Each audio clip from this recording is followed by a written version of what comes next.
بسم اللہ الرحمن الرحیم. عن عائشة رضی اللہ عنہا قالت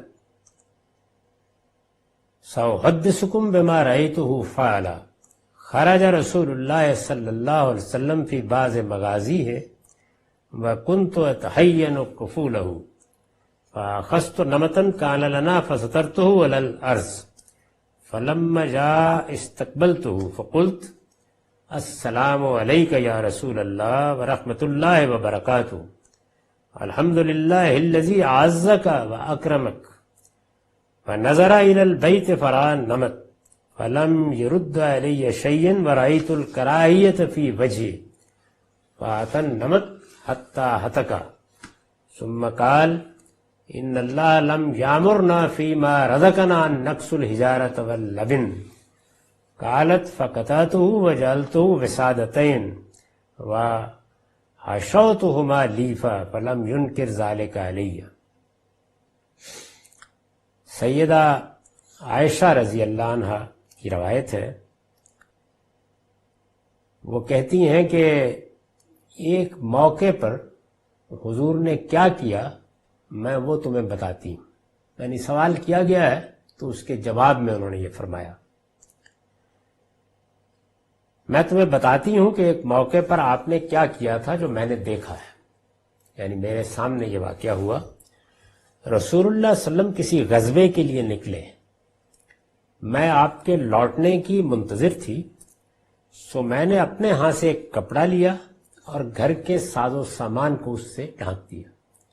دیہات کی زندگی میں بعض اوقات ایسے ہوتا ہے کہ آپ نے ایک ہی کمرے میں کچھ صندوق بھی رکھے ہوئے ہیں، کچھ سامان بھی رکھا ہوا ہے، اور وہ بعض وقت اچھا نہیں لگتا تو کبھی ایک پردہ سے لٹکا دیتے ہیں، کبھی کوئی کپڑا ڈال دیتے ہیں.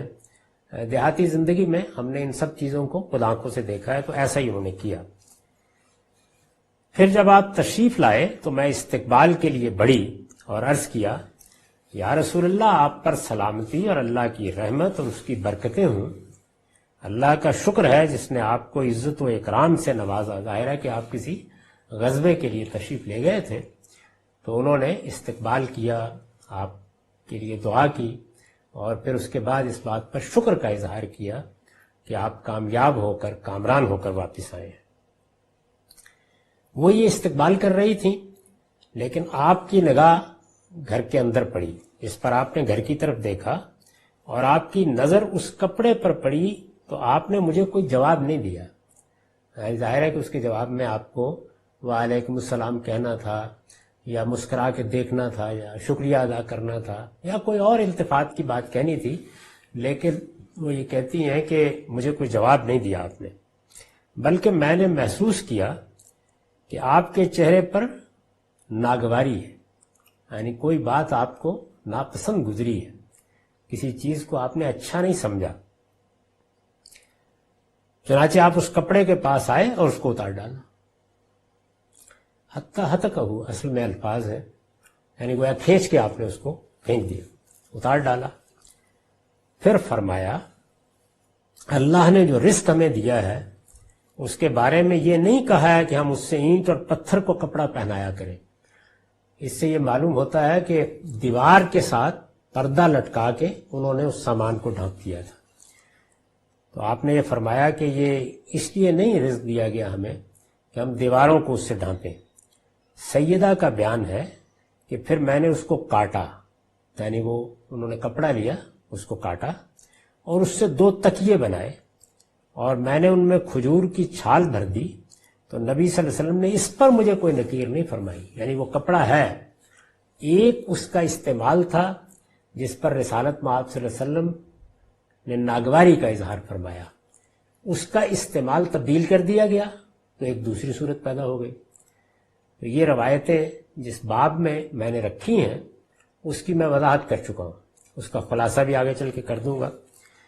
اس میں چند چیزیں ہیں جن کو ان نوٹ سے سمجھ لینا چاہیے جو اس پر میں نے لکھے ہیں. ایک تو یہ بات جو کہی گئی کہ میں نے اپنے ہاں سے کپڑا لیا اور گھر کے ساز و سامان کو اس سے ڈھانک دیا، تو بظاہر یہ لگتا ہے یعنی الفاظ سے کہ جیسے آپ نے ایک صندوق پر یا کوئی اور سامان ہے پڑا ہوا اس پر کپڑا ڈالا ہے. آگے جب یہ کہا کہ اللہ تعالیٰ نے یہ رزق ہمیں اس لیے نہیں دیا ہے کہ ہم اس سے اینٹ پتھر کو ڈھانپیں، تو ظاہر ہے کہ ایک نوعیت کا تبصرے میں اور واقع میں تضاد محسوس ہوتا ہے. تو اس کو میں نے واضح کرنے کی کوشش کی ہے. میں چونکہ خود دیہات میں پلا بڑا ہوں اور مجھے معلوم ہے کہ کیا کیا معاملات کیسے ہوتے ہیں، تو اس کی روشنی میں نے اس کو واضح کرنے کی کوشش کی ہے کہ آگے نبی صلی اللہ علیہ وسلم کے تبصرے سے معلوم ہوتا ہے کہ یہ ساز و سامان غالباً کپڑے کو دیوار سے ساتھ لٹکا کر اس سے ڈھانپا گیا تھا. یعنی اس میں ایک خوبصورتی پیدا ہو جاتی ہے. وہ ایسے ہے کہ سامان آپ کو گویا نظر ہی نہیں آتا، تو ایک طرح سے دیوار سے یا اوپر چھت سے یا کڑی سے لٹکا کے پیچھے سامان رکھ دیتے تھے. خود میں نے اپنے دیہاتی گھر میں یہ بارہا دیکھا، تو یہ صاف معلوم ہوتا ہے کہ اس طرح کی صورت تھی، یعنی ڈھانپا لیکن اس طریقے سے جس طرح دیہات کے گھروں میں صندوق وغیرہ بالعموم دیوار کے ساتھ رکھ کر اور اوپر سے پردہ لٹکا کر ڈھانپ دیے جاتے ہیں. یعنی پردہ ڈال کر نہیں، پردہ اوپر سے لٹکا کر ڈھانپ دیے جاتے ہیں. تو اس وجہ سے اس میں میرے نزدیک کوئی تضاد نہیں ہے، بلکہ یہ اس طرح ہوا. آپ نے اس کو اتار دیا، یہ بیان ہوا ہے، چہرے پر ناگواری ہے، آپ کپڑے کے پاس آئے اور اس کو اتار ڈالا. تو اس پر میں نے ایک توجہ دلائی ہے کہ پچھلی روایتوں کی روشنی میں دیکھا جائے تو یہ رد عمل صاف بتا رہا ہے کہ یہ بھی اسی طرح کا کوئی منقش کپڑا ہوگا جس کا ذکر پچھلی روایتوں میں ہوا ہے، اور سیدنا نے اسے بھی زینتی کے لیے لٹکایا ہوگا. یعنی پیچھے بہت سی روایتیں گزر چکی ہیں اس باب کی، تو ان کو اگر سامنے رکھا جائے تو اگرچہ یہاں یہ ذکر نہیں ہوا کہ یہ منقش پردہ تھا یا اس پر کوئی تصویریں بنی ہوئی تھیں، لیکن ان کی روشنی میں دیکھا جائے اور رسالت مآب صلی اللہ علیہ وسلم کے تبصرے کو سامنے رکھا جائے تو یہی معلوم ہوتا ہے کہ یہاں بھی زینت کی چیز کو ہٹانا مقصود ہے. اسی وجہ سے جیسے ہی اس کو کاٹا گیا اور کاٹ کے اس سے تکیے بنا لیے گئے تو پھر اس پر آپ کو کوئی اعتراض نہیں ہوا. اب وہ ایک استعمال کی چیز بن گیا، تو اب اس میں کوئی اعتراض کا محل نہیں رہا. اسی لیے میں نے اس پر لکھا ہے کہ یعنی جب اس کو محض تزئین کے لیے گھر کے ساز و سامان پر ڈالنے کی بجائے ضرورت کی ایک چیز کے لیے استعمال کر لیا گیا تو اس کے بعد آپ کو اعتراض نہیں ہوا. اس کے ساتھ یہ زینتوں سے پرہیز کا باب پایہ تکمیل کو پہنچ گیا ہے.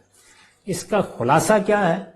یعنی رسالت مآب صلی اللہ علیہ وسلم سے ہمیں بعض ایسے واقعات روایتوں میں ملے کہ جس میں آپ نے تزئین کی جگہ سے ہٹا دیا کسی چیز کو. تو ایک عمومی تاثر یہ ہوتا ہے کہ شاید اس دین کی تعلیم یہ ہے کہ اس میں تزئین یا زینتوں کا کوئی تصور نہیں ہے، یہ تقوی کے خلاف ہے.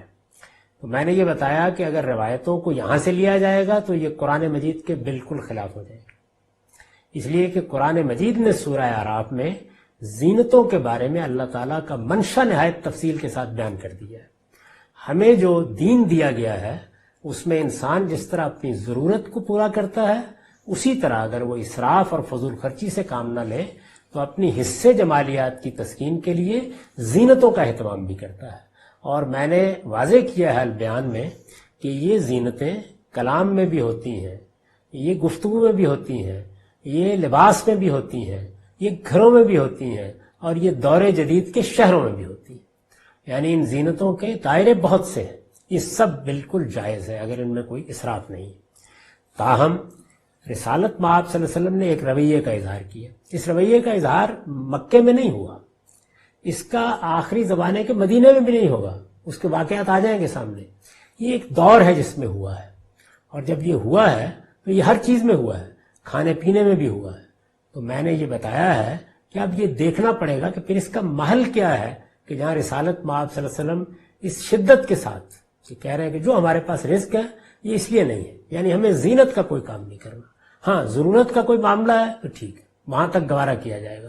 اور ظاہر ہے کہ یہ چونکہ ایک رویہ جو آپ نے اختیار کیا ہے تو اس کا کوئی قانونی پہلو نہیں دیکھنا چاہیے. کہیں آپ گوارا کریں گے، کہیں تنبیہ کریں گے، کہیں شدت ہوگی، چونکہ آپ اپنے پورے گھر کو اسی رنگ میں رنگنا چاہتے ہیں. تو میں نے یہ واضح کرنے کی کوشش کی ہے کہ اس باب کی تمام روایات کو سامنے رکھ کر دیکھا جائے تو یہ خاص دور میں اختیار ہونے والا رویہ ہے. اس میں آپ نے یہ اسوہ قائم کیا ہے کہ جب کوئی شخص حکمران بنا دیا جائے، لوگوں کا ذمہ دار ہو اور اسے معلوم ہو کہ مہاجرین کے کیمپ اس کے ساتھ لگے ہوئے ہیں، لوگ بے سر و سامانی میں آ رہے ہیں، ان کی ضروریات کو پورا کرنا ہے، تو پھر اس کے لیے یہی صحیح نمونہ ہے۔ رسالت مآب صلی اللہ علیہ وسلم نے اس محل میں یہ رویہ اختیار کیا ہے، اس محل میں رکھیں گے تو یہ ایک عظیم پیغام ہے، ایک عظیم تعلیم ہے، اور اس میں ہمیشہ کے لیے گویا یہ منہاج طے کر دیا گیا ہے کہ اگر کوئی خلافت اور حکومت راشدہ ہوگی تو اس کے حکمرانوں کو اپنی رعایا اور اپنے عوام کی دکھوں اور تکلیفوں کے معاملے میں کیا رویہ اختیار کرنا چاہیے۔ وآخر دعوانا الحمدللہ رب العالمین۔